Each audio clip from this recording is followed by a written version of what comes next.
La Biblia, el libro más vendido del mundo, el libro que sustenta los valores morales y la espiritualidad del mundo, o al menos el occidental. Y no es algo extraño, visto que, supuestamente, se trata del único libro escrito por inspiración divina y contiene la información del origen del mundo y de la humanidad. Nos ofrece también las claves y reglas para alcanzar la salvación y la vida eterna. ¿Pero realmente habla la Biblia de Dios? ¿Es la Biblia un libro espiritual y alegórico o un libro histórico y literal? ¿Se habla acaso de creación? Todas estas preguntas podrían parecer estúpidas, pero veremos más adelante que lo estúpido sería no plantearlas.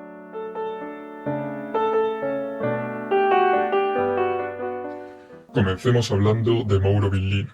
De sus conferencias y libros he sacado la mayoría de información de este vídeo. ¿Pero quién es Mauro Villino? Mauro Villino trabajó como traductor de hebreo masorético durante varios años para una institución afín al Vaticano, en las ediciones San Pablo. En el curso de estos años ha traducido numerosos libros del Antiguo Testamento, hasta que se decidió a publicar con una editorial independiente en 2010. A partir de ahí, la editorial San Pablo decidió suspender unilateralmente la relación profesional con él. ¿Pero qué publicaba este hombre para que la Iglesia rompa relaciones con él? Pues lo que está escrito en la Biblia. La diferencia es que lo hacía desde un punto de vista objetivo, sin aplicar los dogmas de la exégesis cristiana. ¿Y a qué conclusiones se llega leyendo la Biblia de esta manera?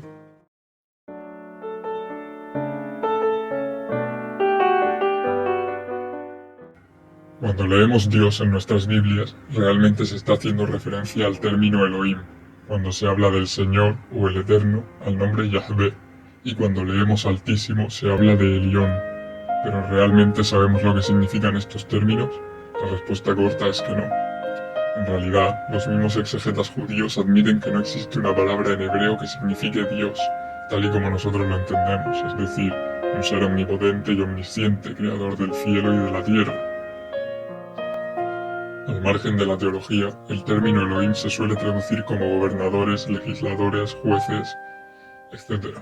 Es decir, un término que define una función y no una entidad. Además, se trata de un adjetivo plural y no un nombre singular.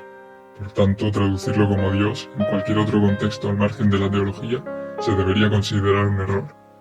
Entonces, ¿por qué se considera correcta la traducción en las Biblias? Sencillamente porque es la única manera de hacer que la Biblia hable de un Dios único y todopoderoso. Podríamos decir entonces que es una interpretación forzosa para justificar una creencia religiosa.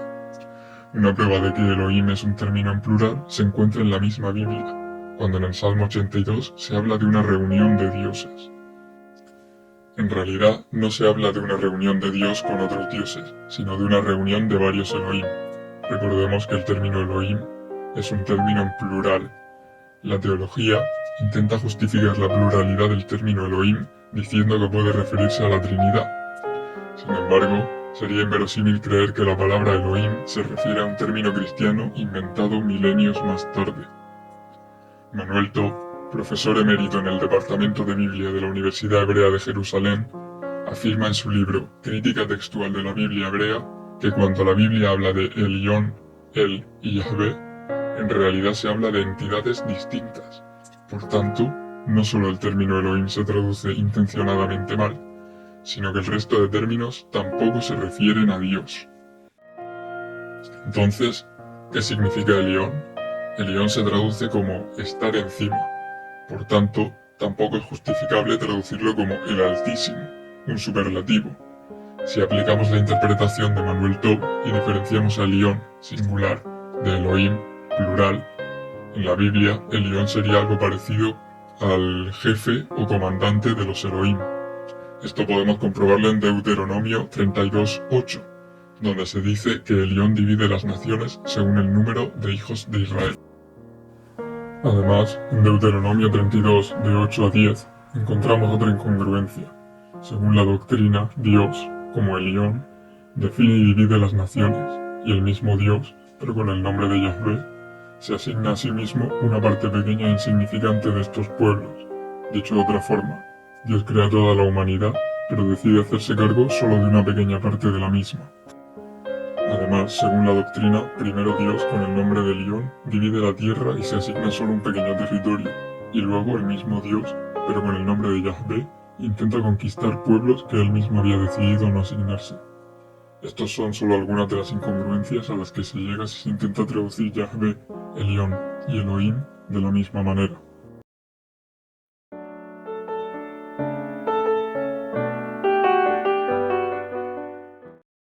Ahora que hemos sacado a Dios de la ecuación, ¿qué hay de la creación? El primer libro del Antiguo Testamento, el Génesis, comienza así. En principio creó Dios los cielos y la tierra.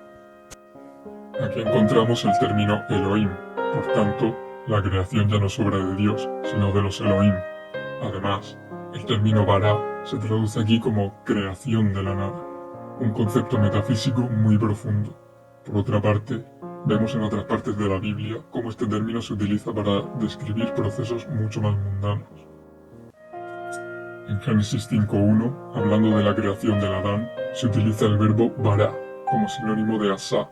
Asá significa fabricar desde un punto de vista material, nunca una creación divina de la nada. Por si hubiese dudas, en Génesis 6.7 el mismo Yahvé dice: quiero borrar de la faz de la tierra al hombre que he creado, Barati, junto con los cuadrúpedos, reptiles y aves del cielo, pues me pesa haberlos hecho, Asiti.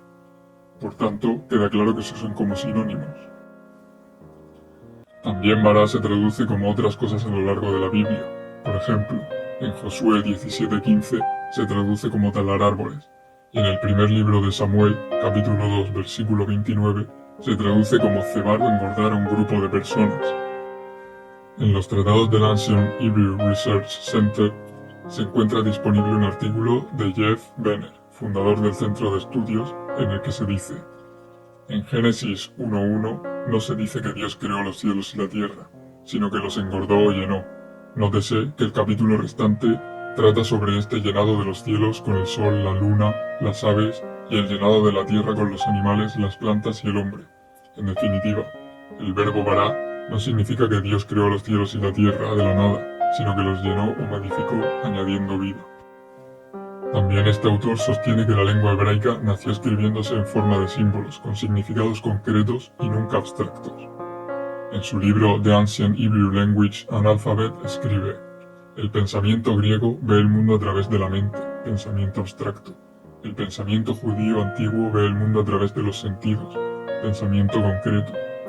El pensamiento abstracto expresa conceptos e ideas de maneras que no se pueden ver, tocar, oler, saborear u oír. El pensamiento abstracto es un concepto ajeno a la mente de los antiguos judíos. Mauro Villino teoriza que el Génesis no habla del acto de creación divino, sino de un acto de ingeniería hidráulica por parte de estos Elohim, pero no profundizaré en el tema en este vídeo. También se teoriza sobre la creación del hombre como una obra de ingeniería genética, y no solo por parte de Mauro Villino. Quizás indagaré más en próximos vídeos.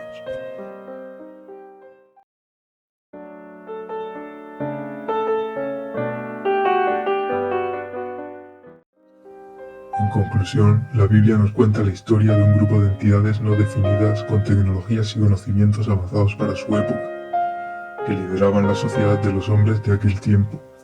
Podemos tomar en serio o no estas historias, pero no se debería considerar a la Biblia como un libro religioso.